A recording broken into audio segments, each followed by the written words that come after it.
Hi friends, this is Seth Gruber with Life Training Institute, and this is my series of pro-life training videos called Pro-Life Thinking Thursdays, where each week I examine an argument in defense of abortion and respond with the pro-life response to that argument. And I do this in hopes that you will be equipped with the tools you need to defend your beliefs about the humanity and value of the unborn child to your friends, family members, and co-workers, and in a society and culture that dehumanizes the unborn child.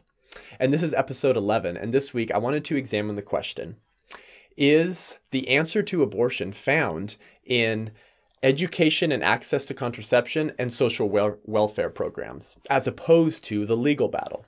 And this question is important because pro-choice advocates often argue the following: that instead of focusing on making abortion illegal, we as pro-life advocates should focus our time in our battle on educating people about contraception, increasing access to contraception, and providing for women through social welfare programs that would alleviate their financial problems that would probably lead them to choose abortion in the first place. So we're told by pro-choice advocates that's the way to decrease abortion, and that's the battle we should be fighting. Now, the pro-life response to this argument is quite simple. Our response is that this argument is a false dichotomy or a false dilemma. The answer is not either or, but both and. We care about education, assistance, and reforming law. We care about education because we believe that our culture, our society, and our youth should be informed about family planning and about contraception. But we want to make sure that that access to contraception and that education about contraception is education that guarantees life and dignity for the mother and the unborn child. And this is important because many forms of birth control and contraception are in fact abortifacients, meaning that they are taken after sex or after conception and can therefore oftentimes, or in fact are intended to, end the life of an already conceived, innocent, valuable human being. So we care about education and we care about assistance. We believe that we as a society and culture, and especially as the church, should care about meeting the needs of women in unplanned pregnancies who don't know where to turn. And the church and pregnancy resource centers have been and should continue to be the ones that meet those physical needs and show compassion to unborn children and their mothers. And this compassion and this ministry of meeting mothers' needs who are pregnant will be a ministry that will continue even after abortion is made illegal. So we care about both and, meaning we care about education and assistance, but we also care about reforming culture, which is what we're told by pro-choice advocates we need to stop doing. And this is important because immoral acts against innocent human beings ought to be made illegal. But when we're told that our focus is mistaken, this argument actually assumes the unborn child is not a human being. Here's what I mean by that. The unborn child is a human being like you and I, and shares our common human nature and value, as do born people.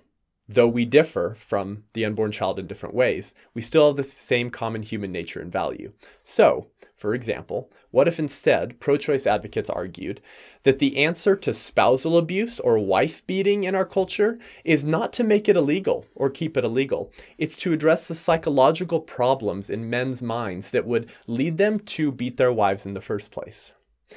Now, we recognize this as ludicrous because it is a false dichotomy. By abandoning the legal battle, we're actually endangering the lives of women who are suffering at the hands of their husbands.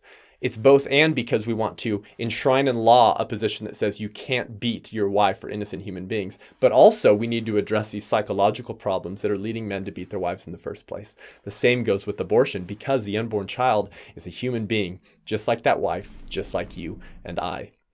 At the end of the day, though, the reasons that lead women to abort in the first place are actually not the underlying causes. They are occasions, they are difficult life circumstances that may lead her to abort, be those financial, familial, or dealing with housing, but those are not justifications. And we would never accept financial justifications to take the life of toddlers. Women facing difficult life circumstances would rarely say that it's okay for her to kill her toddler because she's facing financial difficulties, but those are the reasons that are used as justifications to take the lives of unborn children. So really the question is, what is the unborn? And we know the unborn child is a human being like you and I, and so therefore we should enshrine in law a position that says you cannot kill unborn children, regardless of difficult life circumstances, because hardship does not justify homicide. That's the pro-life response to the pro-choice argument that pro-lifers have mistaken their focus and we need to move it towards education and assisting women. Our answer is that it's both and, it's not either or, because we care for all human life, whether that is in the womb or outside the womb. Thank you for joining me, and I look forward to being with you next week for Pro-Life Thinking Thursdays.